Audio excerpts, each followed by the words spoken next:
Maximum மேஷ ராசிக்கு ஏழரை சனி நடக்குது அப்படிங்கிறது கவலைகள் வேண்டாம். அனுபவத்தை சனி பகவான் கொடுப்பதற்கே வருகிறார் அப்படிங்கறத நம்ம ஃபர்ஸ்ட் எடுத்துக்கணும். வேலை வாய்ப்பு அதற்கப்புறம் சூப்பரா இருக்கும். வேலையில இருந்து வந்த பிரச்சனை எல்லாம் விலக போகுது. கவர்மெண்ட் எக்ஸாம் எழுதுறதுக்கு உண்டான ஒரு வாய்ப்புகள் கிடைக்கும்.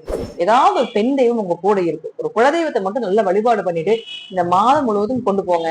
எப்பேற்பட்ட பிரச்சனையா இருந்தாலும் சரி பண்ணி கொண்டு வரக்கூடிய ஒரு காலகட்டங்களாக இருக்கும் அப்படிங்கிறது உண்டு. சனி வக்கரமாக ஆகிறார் 10ஆம் தேதி. கணவன் மனைவி இந்த கருத்து வேறுபாடுகள் விலகும். வரக்கூடிய பணம் எல்லாமே கொஞ்சம் கடன் கட்டுறதுக்காகவோ இல்லாத லோன் ஏதாவது பெருசா வச்சுட்டு கட்ட முடியாம ஒரு சூழ்நிலைகள் இருக்கீங்க.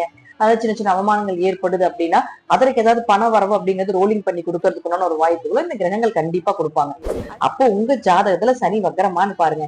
அப்படி சனி வக்கரமாக இருந்து விட்டால் முழுக்க முழுக்க முழுக்க ஜாக்பாட் உங்களுக்கு தான். படித்த படிப்புக்குண்டான நல்ல வேலை கிடைக்கும்.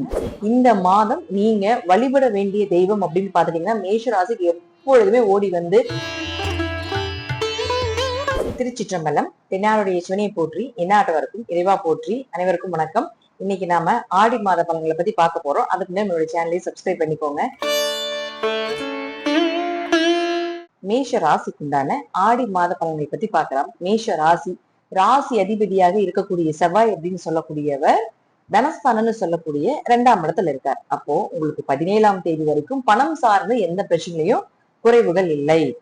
எங்க பணம் கேட்டாலும் கிடைக்கும். பொருளாதாரம் சூப்பரா இருக்கக்கூடிய ஒரு காலகட்டங்கள்.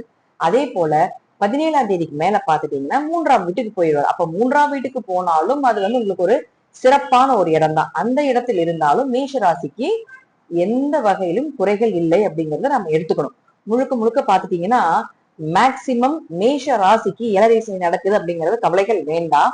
அனுபவத்தை சனி பகவான் கொடுப்பதற்கே வருகிறார் அப்படிங்கறத நம்ம ஃபர்ஸ்ட் எடுத்துக்கணும்.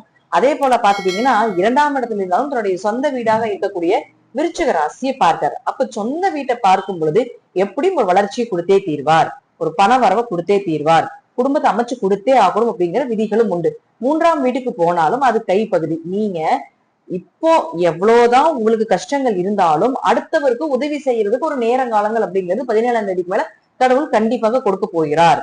உங்க கையேந்தி மற்றவர்கள் நிற்க வேண்டிய ஒரு சூழ்நிலைகளை கொடுக்கக்கூடிய ஒரு காலகட்டங்கள் அப்படிங்கிறது மேஷராசிக்கு இந்த மாசம் நடக்கும். அதே போல அடுத்தது சுக்கிரனை பொறுத்த வரைக்கும் பாத்துட்டீங்கன்னா 2 மற்றும் 7ஆம் அதிபதி. நான் ஃபர்ஸ்டே சொல்லியிருந்தேன். அதாவது சுக்கிரன் கேது சேர்க்கை உங்க ஜாதகத்துல இருக்கான்னு பாருங்க அப்படின்னு நான் சொல்லியிருந்தேன் இல்லைங்களா? அப்ப சுக்கிரன் யாரோட சேர போறாருன்னா கேதுவோட. இப்ப 5ஆம் வீட்டுல ஒழுக்கம் அப்படின்னு சொல்றதும் குலதெய்வம், குடும்ப ஒற்றுமை, அதிர்ஷ்டம் அப்படின்னு சொல்லக்கூடிய இடம் எல்லாமே 5ஆம் இடம் தான். இப்ப அந்த 5ஆம் இடத்துல சுக்கிரனோட கேது அமர போகிறார். அப்ப என்ன ஆகும்? இந்த ஆடி மாதம் 10ஆம் தேதி வரைக்கும் ரொம்ப கவனமாக இருக்க வேண்டும். எங்க போறீங்க, எங்க வர்றீங்க, உங்க பெண் குழந்தைகள் என்ன பண்றாங்க, அவங்க என்ன செய்யறாங்க அப்படிங்கறதுல கொஞ்சம் கவனமா பாத்துக்கோங்க. கணவன் மனைவிக்குள்ள கொஞ்சம் சந்தேக குணங்களும் ஏற்படும். அதே போல குடும்பத்துக்குள்ள கொஞ்சம் பிரச்சனைகளும் ஏற்படும். தேவையில்லாம கொஞ்சம் பணத்தையும் விரயம் பண்ண வேண்டிய ஒரு சூழ்நிலைகள் இருக்கும். அதே போலதான் பணம் ஏதாவது திருடு போடுறது, நகை ஏதாவது திருட்டு போடுறது, வெள்ளி ஏதாவது திருட்டு போறது, இது போலவும் நடக்கிறதுக்கு வாய்ப்புகளுடைய சுக்கிரனுடைய காரகத்துவம் எல்லாமே அங்க அடிபட போகுதுன்னு அர்த்தம். சோ அப்ப 2 7ஆம் அதிபதியான சுக்கிரன் கேதோட 5ஆம் வீட்டுல இருக்கும்போது குல தெய்வ வழிபாட கண்டிப்பா நீங்க இந்த மாதம் வைத்துக் கொள்ளும் பொழுது என்னதான் நம்மளுக்கு காசு பணம் போனா பரவாயில்ல, பட் குழந்தைகளுடைய லைஃப்ல ஏதாவது பிரச்சனைகள் வரக்கூடாது இல்லையா? அல்லது நமக்கு ஏதாவது ஒரு பெரிய அவமானங்கள் வந்துடக்கூடாது இல்லையா? அதை நம்மளால தாங்க முடியாது இல்லையா? சோ அதற்காக இந்த மாதம் நீங்க கண்டிப்பாக குலதெய்வ வழிபாடை வைத்துக் கொள்ளுங்கள். ஏன்னா 5ஆம் இடத்துலதான் இருக்குது. 5ஆம் இடம் தான் குல தெய்வ ஸ்தானம். அப்ப அந்த ஸ்தானத்துல அங்க இருக்கும் பொழுது குலதெய்வம் அதுவும் பெண் தெய்வமாக இருந்தாலும் மிகப்பெரிய யோகத்தை இவர் வாடி வழங்கியே தீர்வார் அப்படிங்கிற அமைப்புகளும் உண்டு. சோ அதனால இந்த மாதம் பாத்துட்டீங்கன்னா கொஞ்சம் இந்த மாதிரி விஷயத்துல ஒரு ஆடி 10ஆம் தேதி வரைக்கும் கொஞ்சம் கவனமா இருந்துக்கணும். அதற்கு மேல பாத்துட்டீங்கன்னா உங்களுக்கு 6ஆம் வீட்டுக்கு வந்துருவாரு. அப்ப அதற்கு மேல 6ஆம் வீட்டுக்கு வரும்போது உங்களுக்கு வேலை வாய்ப்புகள் நல்லா இருக்கும். கணவன் மனைவி இந்த கருத்து வேறுபாடுகள் விலகும். வரக்கூடிய பணம் எல்லாமே கொஞ்சம் கடன் கட்டுறதுக்காகவோ இல்லாத லோன் ஏதாவது பெருசா வச்சுட்டு கட்ட முடியாம ஒரு சூழ்நிலைகள் இருக்கீங்க. அதாவது சின்ன சின்ன அவமானங்கள் ஏற்படுது அப்படின்னா அதற்கு ஏதாவது பண வரவு அப்படிங்கிறது ரோலிங் பண்ணி கொடுக்கறதுக்குன்னு ஒரு வாய்ப்புகளும் இந்த கிரகங்கள் கண்டிப்பா கொடுப்பாங்க. அதே போல 3 மற்றும் 6ஆம் அதிபதியாக இருக்கக்கூடிய புதன், நான் தான் சொல்லியிருந்தேன் இல்லையா முதல்ல, இந்த 3 ரூபங்களை எடுக்க போகிறார் புதன் அப்படின்னு சொல்லிட்டு 7ஆம் தேதி வரைக்கும் வக்ரமா இருக்காரு. அதனால கொஞ்சம் 7ஆம் தேதி வரைக்கும் வேலை செய்யக்கூடிய இடத்துல கவனமா இருங்க. ஏன்னா வக்ரமா இருக்கும்போது கொஞ்சம் கோபம் வரும். தேவையில்லாம பிடிவாத குணம் பண்ணலாம்னு தோணும். நேரம் ஒரு வழியில நம்ம போயிட்டு இருக்கோம் அப்படின்னா அந்த குறுக்கு வழியில திருப்பி விடுறதா வக்ரம்னு நம்ம சொல்றது. அப்ப 7ஆம் தேதி வரைக்கும் கொஞ்சம் என்ன விஷயங்கள் நடந்தாலும் கொஞ்சம் அமைதியாக இருந்து கொள்வது நல்லது. அதே போல பாத்துட்டீங்கன்னா உங்களுக்கு 7ஆம் தேதியிலிருந்து 20ஆம் தேதி வரைக்கும் வக்ர நிவர்த்தியாகி தன்னுடைய சொந்த வீட்டிலேயே மிதுனத்துல ஆட்சி பலம் பெற்றிருக்காரு. அப்ப 3 குறைய 3ல இருக்கும் பொழுது வேலை வாய்ப்பு அதற்கப்புறம் சூப்பரா இருக்கும். வேலையில இருந்து வந்த பிரச்சனை எல்லாம் விலக போகுது. கவர்மெண்ட் எக்ஸாம் எழுதுறதுக்கு உண்டான ஒரு வாய்ப்புகள் கிடைக்கும். சிறு தூர பயணங்கள், அது குடும்பத்தோட சேர்ந்து எங்கேயாவது ஒரு பக்கம் டிராவலிங் போயிட்டு வர்றது, இதெல்லாம் சூப்பரா இருக்கும். நீங்க 3ஆம் அதிபதி 3ல இருக்குன்னா நீங்க பிரபலமாக போறீங்கன்னு அர்த்தம். ஏதாவது ஒரு வகையில உங்களையே பிரபலப்படுத்த போறாங்கன்னு அர்த்தம். ஏன்னா அந்த இடத்துக்கு திரிகோணத்துல ராகு இருக்கிறதுனால ராகு கொஞ்சம் கனெக்டிவிட்டி அங்க புதன் மேல பண்ணுவார். அப்ப என்ன ஆகுதுன்னா ராகுதான் வைரல் கிரகம், வைரல் ஆகிறதுக்கான வாய்ப்புகள் ஏதோ ஒரு விஷயத்துல நல்ல நேரம் இருந்தா நல்ல வகையாக, கெட்ட நேரம் இருந்தா கெட்ட வகையில உங்களுக்கு ஏதாவது பிரபலப்படுத்துவார். அதனால கொஞ்சம் கவனமாக இருந்து கொள்ள வேண்டியது என்பது கொஞ்சம் சிறப்பான ஒரு விஷயமாக இருக்கும். அடுத்து குருவோட சேர்ந்து புதன் வருகிறார். அப்ப இந்த குருவோட சேர்ந்து புதன் வரக்கூடிய காலகட்டங்கள் அப்படிங்கறத நம்ம எடுத்துக்கும் பொழுது படித்த படிப்புக்குண்டான நல்ல வேலை கிடைக்கும். 6ஆம் அதிபதி 4ஆம் வீட்டுக்கு வரும் பொழுது ஒரு ஹோம் லோன் வாங்கலாம். அதே போல ஏதாவது ஒரு வண்டி வாகனங்கள் லோன் போட்டு வாங்கலாம் அப்படிங்கிற அமைப்பு எல்லாமே உண்டு. இத்தனை நாள் உங்களுக்கு அந்த எண்ணங்கள் இல்லாம இருந்தாலும் அது எல்லாமே இப்போ அந்த எண்ணத்தை வரவழைத்து அதற்குண்டான செயல்பாடுகளை எல்லாமே செய்யக்கூடிய ஒரு காலகட்டங்களாக இந்த மாதம் இருக்கும் அப்படிங்கிறதுலும் எந்த மாற்று கருத்துக்கு இடமே கிடையாது. அதே போல புதனோட குரு சேரும் பொழுது பணப்புழக்கம் நல்லா இருக்குங்க. இத்தனை நாள் உங்களுக்கு வேலை செய்யற இடத்துல உங்களுக்கு மதிப்பு இருக்காது. ஏன்னா 7.5 சனி நடக்கிறப்போ மதிக்க மாட்டாங்க, அவமானப்படுத்துவாங்க. நம்ம என்னதான் உழைப்ப போட்டாலும் நம்மள பெருசா நினைச்சுக்க மாட்டாங்க. இதெல்லாம் 7.5 சனியில் நடக்கும். ஏன்னா மேஷராசி இல்லையா. இப்போ இந்த குருவோடு புதன் சேரும்போது கொஞ்சம் மதிப்பு இருக்கும். இப்ப நீங்க என்ன பண்றீங்க, என்ன செய்றீங்க அப்படிங்கறதெல்லாம் கொஞ்சம் பார்ப்பாங்க.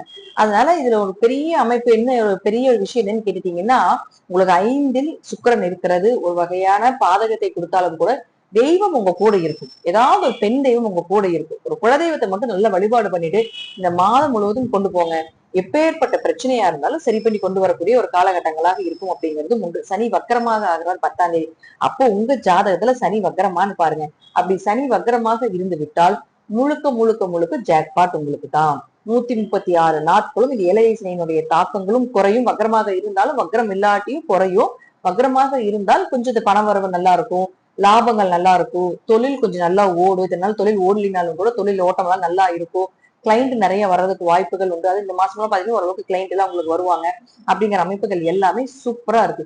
சோ அதனால இந்த மாதம் நீங்க வழிபட வேண்டிய தெய்வம் அப்படின்னு பாத்துட்டீங்கன்னா மேஷ ராசிக்கு எப்பொழுதுமே ஓடி இந்த மாதத்துல கை கொடுக்கறக்கூடிய தெய்வம் எது அப்படின்னு பாத்துட்டீங்கன்னா துர்கை தான்.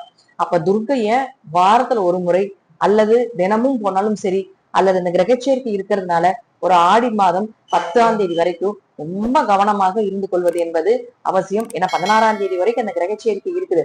ஆனாலும் ஒரு 10ஆம் தேதி வரைக்கும் நீங்க இதை நீங்க கொஞ்சம் கண்டினியூவா நீங்க பண்ணும் பொழுது நிச்சயமாக ஒரு நல்ல பிராப்தம் அப்படிங்கிறது கிடைக்கும் அப்படிங்கிறது மாற்றுக்கருத்துக்கு இடமே கிடையாது. முழுக்க முழுக்க இந்த மாதத்துல நீங்க வழிபட வேண்டிய தெய்வம் துர்க்கை. அதே போல பாத்துட்டீங்கன்னா லைட் எல்லோ கலர் நீங்க யூஸ் பண்ணலாம். அதுலயே பாத்தீங்கன்னா லைட் கிரீன் கலர் அப்படிங்கறத நீங்க யூஸ் பண்ணும்போது ஓரளவுக்கு இந்த வேலையில இருக்கக்கூடிய பிரச்சனைகள் எல்லாமே கொஞ்சம் சரியாகும். அந்த மைண்ட் பிரஷர் அப்படிங்கறது எல்லாமே கொஞ்சம் குறையறதுக்கு உண்டான நிறைய வாய்ப்புகள் உண்டு. இது எல்லாமே உங்க ஜாதக ரீதியாகவும் தசாபுத்திகள் ரீதியாகவும் நான் சொல்லக்கூடிய கருத்துக்கள் சிறிது மாறுபடலாம். நன்றி. மீண்டும் ஒரு நல்ல பதிவுல சந்திக்கலாம். திருச்சிற்றம்பலம், தில்லையம்பலம், ஸ்ரீ நரசிம்ம திருவடிகளே சரணம். இந்த மாதத்துல பாத்துட்டீங்கன்னா என்னென்ன கிரகங்கள் மாறுறாங்க. இந்த மாசத்துல பாத்துட்டீங்கன்னா முதல்ல குரு அப்படின்னு சொல்லக்கூடியவர் கடக வீட்டிலேயே இருக்கார், கூட சூரியன் இருக்கிறார். அதே போல பாத்துட்டீங்கன்னா கேது சுக்கிரன் அப்படின்னு சொல்லக்கூடியவர் சிம்ம வீட்டுல இருக்கார். சனி பகவான் வக்ரகிதி அடைகிறார் 10ஆம் தேதி, ஆடி மாதம் 10ஆம் தேதி பாத்தீங்கன்னா சனி வக்ரகிதி அடைகிறார். உங்க ஜாதகத்துல சனி வக்ரமான்னு பாருங்க. யாருக்கெல்லாம் சனி பயிற்சி ஆகி எங்களுக்கு எதுவுமே நல்லதே நடக்கலீங்க, எங்களுக்கு சனி பயிற்சி ஆனதுல இருந்து நல்லா இருக்குன்னு சொல்றாங்க அப்படின்னு யாரெல்லாம் சொல்லிட்டு இருக்கீங்களோ, இந்த சனி பகவான் 136 நாட்கள் வக்ரகதி அடைய போகிறார் ஆடி மாதம் 10ஆம் தேதியில இருந்து. சோ அதுல இருந்து உங்களுக்கு யோகத்தை வாரி வழங்க போறார். அப்ப உங்க ஜாதத்துல எடுத்து பாருங்க சனி வக்ரமானு. அடுத்தது செவ்வாய் அப்படின்னு பாத்துட்டீங்கன்னா ரிஷப வீட்டுல இருந்து மிதுன வீட்டுக்கு 17ஆம் தேதி பயிற்சி ஆக போகிறார். ஒரு விஷயம் என்னன்னு கேட்டீங்கன்னா புதன் அப்படின்னு சொல்லக்கூடியவர் இந்த மாதம் 7ஆம் தேதி வரைக்கும் வக்ரகதியாகவும் 7ஆம் தேதியிலிருந்து 20ஆம் தேதி வரைக்கும் பாத்துட்டீங்கன்னா முழுக்க முழுக்க ஆட்சி பலம் பெற்று தன்னுடைய சொந்த வீட்டுல பலமா இருக்க போறார். 20ஆம் தேதிக்கு மேல கடக வீட்டுக்கு வரப்போகிறார். அப்போ அங்க குரு சூரியன் புதன் சேர்க்கை பெரிய பினான்சியல் லெவல்ல கொடுக்கக்கூடிய ஒரு சேர்க்கை, சிவராஜ யோகத்தை கொடுக்கக்கூடிய ஒரு சேர்க்கை, சூரியன் புதன் சேர்ந்து புதாத்திய யோகத்தை கொடுக்கக்கூடிய ஒரு சேர்க்கை. இதெல்லாம் ஒவ்வொரு ஜாதகருக்கும் என்ன மாதிரி பண்ணும் அப்படிங்கிறதையும் பார்க்கலாம். அதே போல உங்க ஜாதகத்துல சுக்கிரன் கேது, சுக்கிரன் ராகு சேர்க்கை, அதே போல ராகு கேதுகளுக்கு கேந்திர திரிகோணங்கள்ல சுக்கிரன் இருக்கிறது, சுக்கிரனுடைய சாரத்தில் ராகு கேதுகள் இருக்கிறது, ராகு கேதுகளுடைய சாரத்தில் சுக்கிரன் இருக்கிறது. இப்படியெல்லாம் உங்க ஜாதகத்தில் இருந்தால் பெண் சாபத்தினுடைய உச்சமான ஜாதகம் உங்க ஜாதகம். அப்போ இந்த மாதம் ஆடி மாதம் 10ஆம் தேதி வரைக்கும் இந்த சேர்க்கை இருக்குது. அப்போ ஆணாக இருந்தால் பெண்களிடமும், பெண்ணாக இருந்தால் ஆண்களிடம் ரொம்ப கவனமா இருங்க. நான் முதல் வீடியோல நான் நிறைய வீடியோஸ்ல சொல்லியிருக்கேன். இந்த சேர்க்கை மூலமாக நிறைய தவறான விஷயங்கள் எல்லாமே போயிட்டு இருக்குது. கொஞ்சம் உங்களுடைய பெண் குழந்தைகளுக்கு இருந்தாலும் சரி, உங்களுடைய குழந்தைகளுக்கு யாருக்கு இந்த கிரக சேர்க்கைகள் இருந்தாலும் சரி, அல்லது உங்களுக்கு இந்த கிரக சேர்க்கைகள் இருந்தாலும் சரி, கொஞ்சம் கவனமாக இருந்து கொள்ள வேண்டும். தேவையில்லாம ஒரு பண ஏமாற்றமோ அல்லது தேவையில்லாம ஏதாவது ஒரு சங்கடங்களோ அவமானங்களோ ஏற்படுத்தக்கூடிய ஒரு சேர்க்கை இது இருந்தாலும் என்ன பண்ணலாம், அதற்குண்டான என்ன வழிபாடுகள் செய்யலாம் அப்படிங்கிறதையும் கூட நாம இந்த சேனல்ல முழுமையா கொடுத்துருக்கோம். இந்த பதிவுகள் எல்லாமே முழுமையா பாருங்க.